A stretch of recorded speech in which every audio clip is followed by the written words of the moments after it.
کہ ناپاکی کی حالت میں عورت رمضان کیسے گزارے گی، رمضان سے کیسے استفادہ حاصل کرے گی، رمضان سے کیسے فائدہ اٹھائے گی، وہ آج ہم آپ کو اس بارے میں بتانے والے ہیں۔ ہماری کچھ خواتین مائیں بہنیں اس کنفیوز میں رہتی ہیں کہ جب رمضان کا مہینہ آتا ہے، رمضان المبارک کا عظیم الشان مہینہ چل رہا ہوتا ہے، برکتوں والا مہینہ چل رہا ہوتا ہے، اس درمیان ان کو عذر آ جاتا ہے، یعنی ان کو ناپاکی آ جاتی ہے، حیض کا دور ان کا شروع ہو جاتا ہے، پیریڈ شروع ہو جاتا ہے رمضان کے مہینے میں، تو اب وہ ناپاک ہو جاتی ہے۔ تو ناپاکی کے اندر وہ کیسے عبادت کرے، اور جس طریقے سے دوسرے مرد حضرات نیکیاں زیادہ حاصل کر لیتے ہیں عبادتوں کے ذریعے سے، نماز پڑھتے ہیں، ان کی نماز چھوٹ جاتی ہے، اس ایام میں نماز چھوٹ جاتی ہے، روزے چھوٹ جاتے ہیں،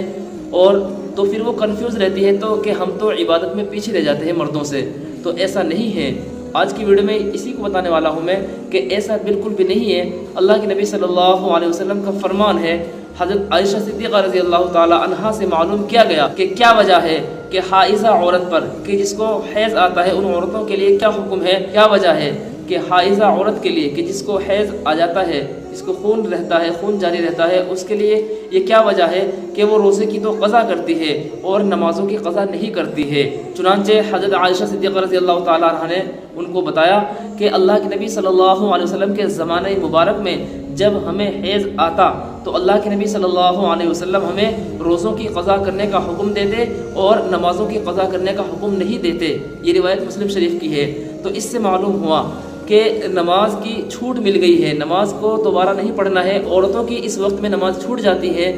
اس عذر کی وجہ سے، اس حیض کی وجہ سے، تو ان کو جو دوسرے ایام میں وہ نماز پڑھتی ہیں اس کا ثواب لکھ دیا جاتا ہے، اس لیے کہ ان کا ایک معمول رہتا ہے، اور معمول کے مطابق اللہ تبارک و تعالیٰ سے جیسی امید کرتے ہیں، جیسا گمان رکھتے ہیں، اللہ تبارک و تعالیٰ ایسا فیصلہ فرما دیتے ہیں۔ انا عند ظن عبدی بھی، یہ حدیث کے الفاظ ہے کہ بندے کا گمان جیسا میرے ساتھ میں رہتا ہے میں ویسا ہی فیصلہ کر دیتا ہوں۔ تو آپ کو اس میں گھبرانے کی ضرورت نہیں ہے، کنفیوز ہونے کی ضرورت نہیں ہے کہ جب اب آپ کو حیض شروع ہو گیا، آپ کو پیریڈ شروع ہو گیا رمضان کے مہینے میں، تو آپ بھی اس سے استفادہ حاصل کر سکتی ہے، فائدہ حاصل کر سکتی ہے۔ دیکھو اس میں کیا ہے، آپ کو ایک تو روزوں کی قضا کرنی ہوتی ہے کہ جو روزے آپ کے چھوٹ گئے،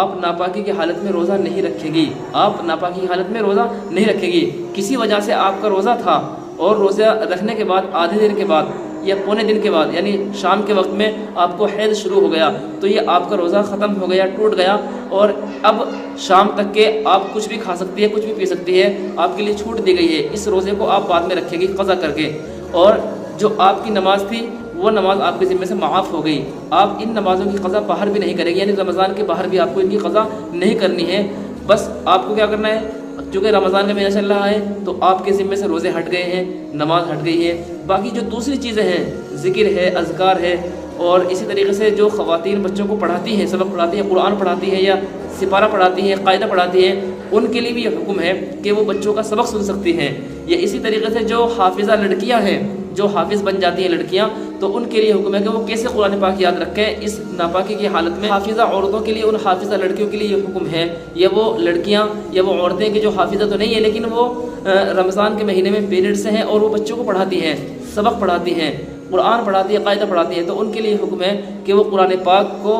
بغیر چھوئے، بغیر کسی کپڑے سے چھوئے اور بغیر اس کو ہاتھ لگائے ہوئے ایسے دیکھ سکتی ہیں قرآن پاک کو، اور دیکھنے کے ساتھ ساتھ میں اس کو دل کے اندر پڑھ سکتی ہے جو حافظہ لڑکیاں ہیں، تاکہ وہ یاد رہے، دل کے اندر اس کو پڑھ سکتی ہے، زبان سے اس کو پڑھنا جائز نہیں ہے۔ اسی طریقے سے وہ لڑکیاں، وہ عورتیں جو بچوں کو سبق پڑھاتی ہیں تو وہ قرآن بھی سن سکتی ہے، بچوں کو دیکھ کر کے قرآن بھی سن سکتی ہے، قرآن پر نظر بھی ڈال سکتی ہے، تو اس میں کوئی پرابلم کی بات نہیں ہے۔ اور جب غلطی بتانے کا نمبر آئے تو اس کو اس طریقے سے بتائے، جیسے الحمدللہ رب العالمین ایک ساتھ ہے تو اس کو ایک ساتھ نہیں پڑھنا ہے، بلکہ الگ الگ ٹکڑوں میں پڑھنا ہے۔ الحمد الگ ہے، للہ الگ ہے، رب الگ ہے، اس طریقے سے الگ الگ ٹکڑوں میں اگر وہ بتائی ہجے کر کے تو اس طریقے سے جائز ہے، باقی ایک ساتھ پڑھنا یہ جائز نہیں ہے قرآن پاک کو۔ تو قرآن پاک کو چھونا اور اس کو پڑھنا یہ جائز نہیں ہے۔ قرآن پاک کو دیکھ سکتی ہے وہ، اور قرآن پاک کی غلطیاں بتا سکتی ہے ٹکڑوں کے ذریعے سے، یعنی ہجے نکال کر کے۔ تیسری اہم بات کہ وہ اپنے تمام معمولات مکمل کرے گی، یعنی ذکر کر سکتی ہے، جو درود شریف وغیرہ پڑھتی ہیں، یا اسی طریقے سے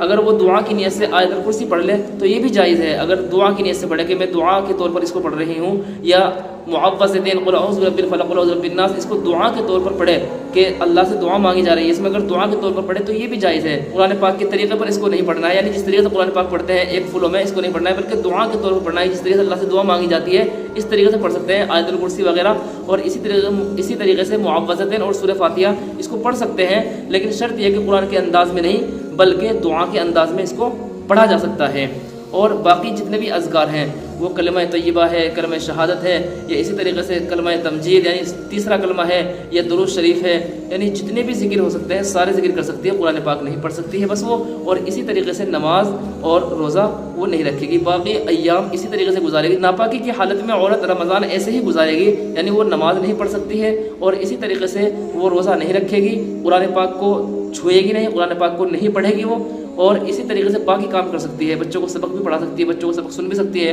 قرآن پاک کو دیکھ بھی سکتی ہے، اور تمام اذکار کر سکتی ہے، درود شریف وغیرہ، اور اسی طریقے سے کلمہ طیبہ، کلمہ شہادت وغیرہ جو بھی اس کے ذکر ہیں وہ سب کر سکتی ہے۔ عربی میں جتنی دعائیں ہیں ان دعاؤں کو بھی مانگ سکتی ہیں، عربی زبان میں جو دعا ہیں بھلے ہی وہ قرآن پاک کی آیتیں وغیرہ ہوں، جیسے ربنا آتنا ہے یا لا الہ الا انت سبحانک انی کنت من الظالمین، دعا کی نسبت سے، دعا کی حیثیت سے ان کو بھی پڑھا جا سکتا ہے۔ اس مسئلے کے تعلق سے یہ چند باتیں بتائی گئی ہیں، تو آپ ان باتوں کو اچھے طریقے سے سن لیں، اچھے طریقے سے دیکھ لیں، اور اس کے بعد میں آپ کنفیوز نہ ہو اور آپ گھبرائیں نہیں، آپ کو رمضان المبارک کا مکمل ثواب ملے گا، آپ کو رمضان کی پوری فضیلت اور پوری برکتیں ملے گی۔ امید ہے بات آپ کی سمجھ میں آئی ہوگی۔ آپ کے بھی کوئی مسائل ہو، کوشچنز ہو، ضرور کمنٹ باکس میں لکھیں۔ ملتے ہیں اگلی ویڈیو میں، تب تک کے لیے اجازت، السلام علیکم ورحمۃ اللہ وبرکاتہ۔